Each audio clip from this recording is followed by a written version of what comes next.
आन्दोलनरत शिक्षक र सरकार बीच भएको 9 बुँदे सहमतिको पूर्ण पाठ पढेर सुनाउँदै मन्त्रीजीको आवाज सुन्नु है त। निजामती अस्पतालमा सम्पूर्ण शिक्षक तथा विद्यालय कर्मचारीलाई उपचार सहुलियत उपलब्ध गराउने व्यवस्था गर्ने। जिनले दुःख सुख गरेर नयाँ बानेश्वरमा एउटा निजामतीको नाममा खोलिदिएको अस्पताल बनाएको थियो, त्यहाँ केही निजामती कर्मचारीहरूले आफ्नो पहुँच पुग्ने अथवा न्यून आय स्रोत भएका, न्यून आम्दानी भएका निजामतीहरूले त्यहाँ सेवा चाहिँ लिएका हुन्। यो हामीले प्रत्यक्ष देखिरहेका छौँ।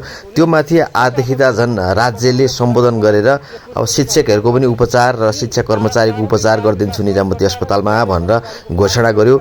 यो चाहिँ अलिकति बोझमाथि झन् बोझ भयो। त्यहाँ स्थान मुख्यतः तपाईँको त्यहाँ टिकट काट्नलाई 5 दिन 7 दिनदेखि नै तपाईँको लाइन लाग्नुपर्ने, आइसियु बेडै नपाउने अथवा कोही मान्छे बिरामी भयो भने भर्ना गर्नलाई सोर्स लाउनु पर्ने थियो। अब झन् राजनीतिकरण हुन थालेछ त्यो निजामती अस्पतालमा। कृपया शिक्षक साथीहरू, यो उधारो सम्झौतामा तपाईँहरूलाई राज्यले फसाउन खोजेको हो। त्यहाँ पहिले चाहिँ चिकित्सक थप्नु पर्यो, बेड बिस्तारा थप्नु पर्यो, अनि खाली भएको जग्गा जमिनमा त्यहाँ ओपिडी सेन्टरहरू खोल्नु पर्यो।